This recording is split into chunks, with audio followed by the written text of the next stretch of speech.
आज की क्लास है ईसीजी की क्लास है। तो देखते हैं ईसीजी क्या होता है, व्हाट आर द फंक्शंस, क्या स्टेप्स होते हैं, कैसे यूज़ करते हैं, सब देखना है। ठीक है। What is an electrocardiogram?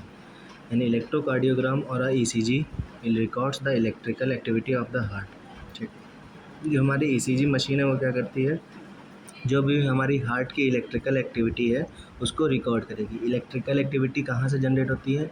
हमारे हार्ट में एक नेचुरली पेस मेकर होता है जिसे कहते हैं हम लोग एसए नोड। एसए नोड से इलेक्ट्रिकल इम्पल्स जनरेट होती हैं, ट्रांसफ़र होती हैं एवी नोड से बंडल ऑफ हिस से पुरकिंजे फाइबर। ये सीक्वेंस रहता है हमारी हार्ट की इलेक्ट्रिकल एक्टिविटी का। तो उसी एक्टिविटी को रिकॉर्ड करने के लिए जो मशीन यूज़ होती है उसे कहते हैं हम लोग इलेक्ट्रोकार्डियोग्राम। फिर क्या है, the heart produces tiny electrical impulses which spread through the heart muscle to make the heart contract. ठीक है। हार्ट क्या करता है, छोटी छोटी इलेक्ट्रिकल इम्पल्स जनरेट करता है और पूरे हार्ट की मसल्स में फैला देता है उन इलेक्ट्रिकल इम्पल्स को, जिसकी वजह से हमारा हार्ट क्या होता है, कॉन्ट्रैक्ट होता है। इलेक्ट्रिकल इम्पल्स का फंक्शन समझ में आ गया। फिर उन्हीं इम्पल्स को रिकॉर्ड करने के लिए कौन यूज़ होता है, हमारा ईसीजी मशीन। ठीक है। These impulses can be detected by the ECG machine. You may have an ECG to help find out the cause and symptoms which are palpitation और chest pain. जो कॉमन सिम्टम्स होते हैं जैसे कि palpitation और chest pain, उन cases पे हम लोग सबसे पहले क्या करते हैं, ईसीजी यूज़ करते हैं। Sometimes it is done as a part of a routine test, for example before you have an operation. ठीक है। कभी कभी ये क्या है, रूटीन टेस्ट में आ जाता है, जैसे कि किसी भी ऑपरेशन से पहले हर पेशेंट की ईसीजी करनी ज़रूरी होती है। The ECG test is painless and harmless. ये टेस्ट पेनलेस होता है, हार्मलेस होता है, कोई भी रेडिएशन नहीं निकलेंगी, कोई भी पेन नहीं होगा, कुछ भी काटा पीटा नहीं जाएगा, ना ब्लड एक्सक्रीट आउट किया जाए, कोई भी ऐसा सिस्टम इसमें नहीं होता। The ECG machine record electrical impulses coming from body. It does not put on electrically into your ECG में किसी भी तरह की इम्पल्सेस अलग से बॉडी को कोई भी इलेक्ट्रिसिटी नहीं दी जाती, बस जो हार्ट से निकलते हैं इलेक्ट्रिकल इम्पल्स सिर्फ उनकी रिकॉर्डिंग होती है। तो इस कंडीशन में बॉडी को कोई भी हार्म नहीं होता। ईसीजी कैसे की जाती है, देखिए, small metal electrodes are stuck on your arm, legs and chest. छोटे छोटे स्मॉल मेटल्स के इलेक्ट्रोड्स होते हैं जिनको हम लोग अपने आर्म्स पे, लेग्स पे और चेस्ट पे प्लेस करेंगे। Wires from the electrodes are connected to the ECG machine. उन इलेक्ट्रोड से निकले हुए जो वायर होते हैं वो ईसीजी मशीन में कनेक्ट किए जाते हैं। The machine detects and amplify the electrical impulses that occur each heart beat and record them on the paper on a computer. ठीक है। जो मशीन होती है वो उन इलेक्ट्रिकल इम्पल्स को डिटेक्ट करती है और एम्पलीफाई कर देगी जो हार्ट बीट से निकल रही हैं इम्पल्सेस, और फिर उनको पेपर के ऊपर रिकॉर्ड करके हमको शो करेंगी। A few heart beat are recorded from different sets of electrodes. थोड़ी थोड़ी हार्ट बीट अलग अलग सेट इलेक्ट्रोड के सेट से रिकॉर्ड किए जाते हैं। The test take about 5 minutes to do. एक टेस्ट में अराउंड 5 मिनट का टाइम लगता ही लगता है। What does an ECG show? ECG क्या शो करता है? The electrodes on the different part of body detect electrical impulses come from different direction within heart. जो इलेक्ट्रोड्स हैं वो अलग अलग बॉडी के पार्ट्स पे प्लेस हैं और वो क्या करते हैं, इलेक्ट्रिकल इम्पल्स को डिटेक्ट करते हैं जो कि हार्ट के अलग डायरेक्शन से आती हैं। There are normal pattern for each electrode. हर इलेक्ट्रोड का एक नॉर्मल पैटर्न होता है। Various heart disorder produce abnormal pattern. Heart के अलग अलग डिसऑर्डर अलग अलग तरह के ईसीजी के पैटर्न शो करती है। The heart disorder that can be detected include. जो हार्ट के डिटेक्टेड डिसऑर्डर्स हैं उसमें आता है हमारा सबसे पहले क्या, abnormal heart rhythm. If the heart is very fast, very slow और इरेगुलर। अगर हमारी हार्ट रेट बहुत तेज़ है या बहुत स्लो है या इरेगुलर है तो उस कंडीशन को क्या कहते हैं हम लोग, abnormal heart rhythm. There are various type of irregular heart rhythm which are characteristic ECG patterns. ठीक है। जो हमारी नॉर्मल ईसीजी का पैटर्न है, मतलब पी वेव, क्यूआरएस कॉम्प्लेक्स और टी वेव, इसके अलावा अगर किसी भी तरह का इससे इरेगुलर रिदम आती है तो उसे हम किस में इंक्लूड करते हैं, एबनॉर्मल हार्ट रिदम में। फिर दूसरी कंडीशन है हार्ट अटैक की। A heart attack and if it was in recent or sometimes ago, a heart attack cause damage to heart muscle and heal with scar tissue. This can be detected by abnormal ECG pattern. ठीक है। अगर heart attack तुरंत आया है या कुछ ही समय पहले आया है तो उसकी वजह से हमारी हार्ट मसल को डैमेज होता है और वहाँ पर कुछ स्कार टिश्यू प्रेजेंट हो जाते हैं जो कि हम डिटेक्ट कर लेते हैं एबनॉर्मल ईसीजी पैटर्न से। Large heart basically this cause bigger impulse than normal. ठीक है। जिनका दिल का साइज़ बढ़ जाता है या स्वेलिंग आ जाती है किसी भी कंडीशन पे, हार्ट अपने साइज़ से थोड़ा सा बड़ा हो जाए, उसकी वजह से बड़ी इम्पल्सेस जनरेट होती हैं। ये भी एक एबनॉर्मल कंडीशन है या हार्ट का डिसऑर्डर है। अंडरस्टैंडिंग ईसीजी रिकॉर्ड, ठीक है। Each conventional ECG tracing record from bipolar lead. दो तरह की लीड होती हैं, बाईपोलर लीड होती हैं और यूनिपोलर लीड होती हैं। बाईपोलर दो अपोजिट पॉइंट पे कनेक्ट होंगी, जैसे कि फर्स्ट, सेकंड और थर्ड लीड हमारी बाईपोलर होती है। उसके अलावा यूनिपोलर होती हैं एवीआर, एवीएल, एवीएफ और वी1, वी2, वी3, वी4, वी5, वी6। ये हमारी 9 लीडें यूनिपोलर होती हैं और 3 लीडें बाईपोलर होती हैं। बाईपोलर लीड क्या करती हैं? All the bipolar lead measure the potential difference between two point, namely जो बाईपोलर लीड होती हैं वो 2 पॉइंट के पोटेंशियल डिफरेंस को मेज़र करेंगी। Lead 1 between right arm and left arm. Lead 1 जो होती है वो राइट आर्म और लेफ्ट आर्म के बीच का पोटेंशियल डिफरेंस जो लीड 1 है वो राइट आर्म और लेफ्ट आर्म के बीच का पोटेंशियल डिफरेंस मेज़र करेंगी। लीड सेकंड राइट आर्म और लेफ्ट लेग के बीच का पोटेंशियल डिफरेंस मेज़र करेंगी। और लीड थर्ड हमारी लेफ्ट आर्म और लेफ्ट लेग के बीच का पोटेंशियल डिफरेंस मेज़र करेंगी। Procedure, students are to be chosen as subject for ECG recording. सबसे पहले तो हमको ईसीजी रिकॉर्ड करने के लिए एक सब्जेक्ट चाहिए। जनरली क्या होता है, स्टूडेंट को ही हम लोग एज अ सब्जेक्ट चूज़ कर लेते हैं। Ask the subject to lie on the couch or table. फिर सब्जेक्ट से बोलेंगे कि आप लाई करिए, मतलब काउच या टेबल के ऊपर लेट जाइए। Clean the skin of the arms and leg with the alcohol provided. फिर उसके आर्म्स की और लेग्स की स्किन को अच्छे से अल्कोहल से साफ़ कर लेंगे। अप्लाई द इलेक्ट्रोलाइट और इलेक्ट्रोड क्रीम या जेली। फिर क्या अप्लाई करना है हमको? इलेक्ट्रोलाइट या इलेक्ट्रोड क्रीम या जेली जो आती है वो हमको सरफेस के ऊपर इलेक्ट्रोड के जहाँ पर इलेक्ट्रोड लगना है उस सरफेस पे हमको अप्लाई करना है और इलेक्ट्रोड को प्लेस कर देना है उसी जगह पर। Secure the electrodes to the arm और लेग यूजिंग रबर स्ट्रैप। फिर वो इलेक्ट्रोड्स अपनी जगह से इधर उधर ना हो तो हमको रबर स्ट्रैप से उनको सिक्योर कर देना है या चिपका देना है। Recording standard lead 1, second and third. Setup the electrode on the subject arm as follows as figure, ठीक है। राइट आर ए इलेक्ट्रोड कहाँ प्लेस करना है? राइट आर्म पे। एल ए इलेक्ट्रोड प्लेस करना है लेफ्ट आर्म पे। एल एफ या एल एल इलेक्ट्रोड प्लेस होगा लेफ्ट लेग पे।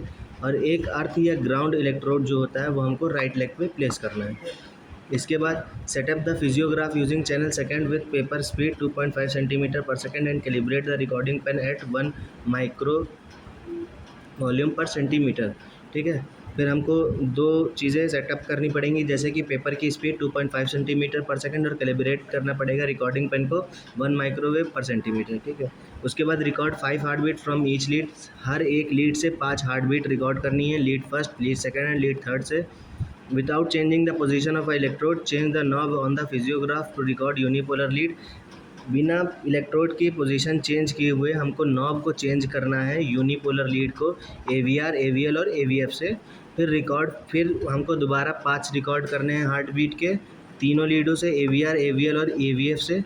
फिर to do the chest lead ask the subject to undress the upper body to expose the chest. फिर उसके बाद हमको चेस्ट लीड को प्लेस करना है, उसके लिए हमको सब्जेक्ट से बोलना पड़ेगा undress the upper body to exposure the chest, ठीक है। इस केस पर 2 चीज़ आ जाती हैं। अगर हमारे पास मेल है तो कोई प्रॉब्लम नहीं है, बट अगर हमारा सब्जेक्ट फीमेल है तो वहाँ पर किसी फीमेल टेक्नीशियन को ही अलाउ होगा ये प्रोसीजर करना। अगर फीमेल टेक्नीशियन नहीं है बाय चांस तो हमको एक फ़ीमेल स्टाफ और उसके साथ साथ उनके घर का एक फ़ीमेल मेंबर होना मस्ट है। बिना उसके आप ये प्रोसीजर नहीं कर सकते और उल्टा बहुत सारी चीज़ें कॉम्प्लेक्स हो सकती हैं। तो ये बात ध्यान रखिएगा, अगर हमारा सब्जेक्ट फ़ीमेल है तो उसकी प्राइवेसी कंसर्न बहुत बहुत बहुत ज़रूरी है। उसके बाद locate the anatomical part of a subject chest and place the cup suction 1 at a time as follows, ठीक है। फिर उसके बाद जो भी एनाटॉमिकल पोजीशन है चेस्ट की सब्जेक्ट के, उसके ऊपर सक्शन कप हमको प्लेस करना है एक बार में, जैसे कि फॉलो होते हैं, आगे देखते हैं, ठीक है। ये रहा V1 हम प्लेस करेंगे राइट मार्जिन ऑफ स्टर्नम पे, जो कि 4th इंटरकोस्टल स्पेस के ऊपर प्रेजेंट रहेगी। V2 करेंगे लेफ्ट मार्जिन ऑफ स्टर्नम के, वो भी हमारी 4th इंटरकोस्टल स्पेस के ऊपर प्रेजेंट रहेगी। फिर हमारी V3 जो V2 और V4 के मिड में प्लेस रहेगी। फिर V4 हमारी प्रेजेंट रहेगी 5th इंटरकोस्टल स्पेस के बीच में और उसी को हम कहते हैं मिड क्लेविकुलर लाइन। फिर V5 हमारी प्रेजेंट रहेगी 5th इंटरकोस्टल स्पेस पे, जो हमारी लेफ्ट मिड एक्सिलरी लाइन है। V6 प्रेजेंट रहेगी 5th इंटरकोस्टल स्पेस पे, वो भी हमारी प्रेजेंट रहती है लेफ्ट मिड एक्सिलरी लाइन पे। ये हमारी पोजीशन होती है। ये देख लीजिए, ये मेल का चेस्ट है उसके ऊपर ये प्लेसमेंट है हमारी इलेक्ट्रोड्स की एज इट इज़, इसी तरह ही हमको इलेक्ट्रोड्स प्लेस करने हैं। फिर उसके बाद इन्हीं के ऊपर सक्शन कप या इलेक्ट्रोड्स को हमको कनेक्ट कर देना है वायर्स को, और वो वायर हमारे कलेक्ट रहेंगे ECG मशीन से। ये देख लीजिए, ये वायर हमारे कनेक्टेड हैं और सारे वायर्स किससे कनेक्ट है हमारे ECG मशीन से। ये एक नर्स है जो सारा प्रोसीजर कर रही हैं। फिर उसके बाद जो हमको लेफ़्ट आर्म पे प्लेस करने पड़ेंगे, राइट आर्म पे, लेफ़्ट लेग पे और राइट लेग पे। ये सारे लीड्स हैं। लीड 1, ये जो हमारे 2 लीड के बीच में पोटेंशियल डिफरेंस है उसको मेज़र करने के लिए ये डायग्राम बना है। फिर उसके बाद ये हमारा ECG मशीन है, देख लीजिए सब। ऐसे ही हमारी एक मॉनिटर रहता है जिसके ऊपर सारी रिकॉर्डिंग आती है। यहाँ पर बगल में प्रिंटर है जो पेपर पे ECG को प्रिंट करके देगा। ये देख लीजिए, ये हमारी नॉर्मल ECG है ना। तो नॉर्मल ECG में क्या होता है, हमारे पास P वेव होता है, PR सेगमेंट होता है, PR इंटरवल होता है। जो P से लेकर के R के बीच का टाइम सेगमेंट है उसे PR इंटरवल कहेंगे। QRS कॉम्प्लेक्स है हमारे पास, ST सेगमेंट है, ST इंटरवल है, QT इंटरवल है। ये सारी एक नॉर्मल ECG पढ़ना बहुत मस्ट है और इसका टाइम रहता है, हर एक बॉक्स का साइज़ रहेगा, हर एक बॉक्स का प्रिंट होने का टाइम रहेगा। एक बॉक्स को प्रिंट होने में 0.2 सेकेंड लगेंगे। एक बॉक्स की लेंथ 5 मिलीमीटर होती है या 0.5 माइक्रो वॉल्यूम होगी। ठीक है, ये नॉर्मल ECG है। P wave, PR segment, QRS complex, QT interval, ST segment, T wave, है ना। फिर देख लेते हैं एक्सिस क्या है। Axis is a general direction of electrical impulse through the heart. It is usually directed to the bottom left, although it can deviate to the right in very tall people and to the left in obesity. Extreme deviation in abnormal and indicate a bundle, branch block, ventricular hypertrophy, or if to the right, pulmonary embolism. It also can diagnose the dextrocardia or reversal of a direction in which the heart faces, but this condition is very rare and often has already been diagnosed by something else such as chest x-ray. ठीक है, axis क्या है बेटा, axis है direction किसका, electrical impulse through the heart. ये direct होती हैं जनरली बॉटम लेफ्ट में, ठीक है, बट ये डेविएट हो जाती हैं राइट में। जो बॉटम लेफ्ट की डायरेक्शन है वो अगर डेविएट हो जाएगी राइट में, किस में, टॉल पेशेंट में। और एक्सट्रीम लेफ्ट किस में हो जाएगी, ओबिसिटी, मतलब जो बहुत मोटे पेशेंट है उसमें ये डायरेक्शन लेफ़्ट की तरफ, मतलब जो बॉटम लेफ्ट है वो किधर डेविएट हो जाएगा, ओनली लेफ़्ट की तरफ। ठीक है, और जो एक्सट्रीम डेविएशन है ये इंडिकेट करता है बंडल ब्रांच ब्लॉक, मतलब जो बंडल ऑफ हिज है उसकी ब्रांचेस ब्लॉक हो जाएंगी तब ये एक्सट्रीम डेविएशन शो करेगा। उसके अलावा वेंट्रिकुलर हाइपरट्रॉफी, जब जिन पेशेंट को वेंट्रिकुलर हाइपरट्रॉफी है उन केस में भी एक्सट्रीम डेविएशन हमको शो होगा। ठीक है, और अगर यही एक्सट्रीम डेविएशन राइट की तरफ हो रहा है तो वो क्या शो करेगा, हमारा पल्मोनरी एम्बोलिज्म। ठीक, इट कैन ऑल्सो डायग्नोज डेक्स्ट्रोकार्डियो। ठीक है, डेक्स्ट्रोकार्डियो ऐसी एक कंडीशन है जिस टाइम पर डेक्स्ट्रोज का मेटाबॉलिज्म शुरू हो जाता है। ठीक है, a reversal of a direction in which heart faces but the condition is very rare, often has been diagnose by something else.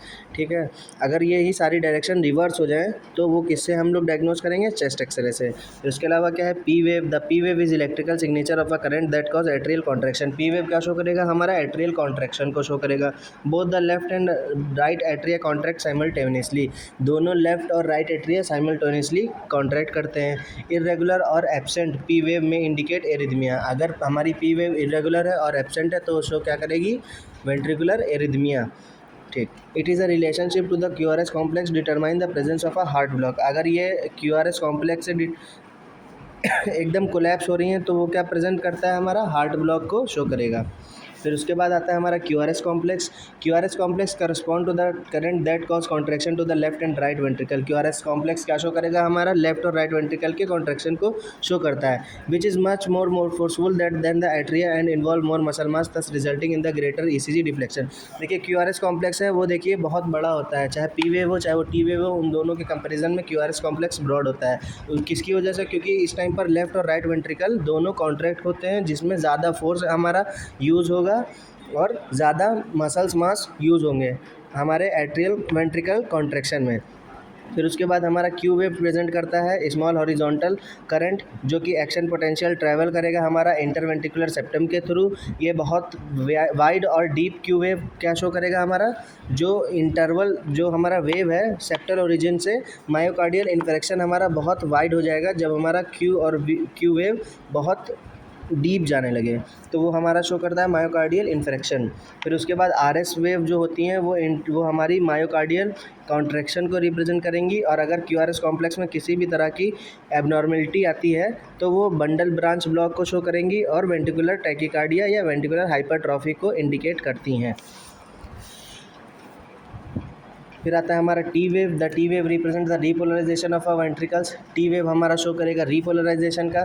फिर जब जो हमारा क्यूआरएस कॉम्प्लेक्स है वो ऑब्सक्योर करने लगेगा एट्रियल रीपोलराइजेशन को, उसकी वजह से हमारा एट्रियल रीपोलराइजेशन जनरली नहीं शो होता। फिर उसके बाद electrically the cardiac muscles are like loaded springs. जो हमारी कार्डियक मसल है वो कैसी लोडेड स्प्रिंग्स की तरह काम करेंगी, जिसमें हमारी स्मॉल इम्पल्स होंगी जो सेट के अंदर परफॉर्म करती है, मतलब एक सेट मतलब इम्पल्सेस का सेट जैसे है वैसे वो हिस्सों में अपना ओरिजिन में प्रयोग करती हैं। फिर दे डीपोलराइज एंड कॉन्ट्रैक्ट। फिर उसके बाद वो डीपोलराइज हो जाएंगी और कॉन्ट्रैक्शन हो जाएगा हमारा हार्ट मसल में, setting the spring up against the repolarisation. फिर उसके बाद जैसे स्प्रिंग जैसे छूटती है उसी तरह रीपोलराइजेशन हो जाएगा, फिर जिसकी वजह से एक्शन पोटेंशियल वहाँ पर सबसे हाई होता है।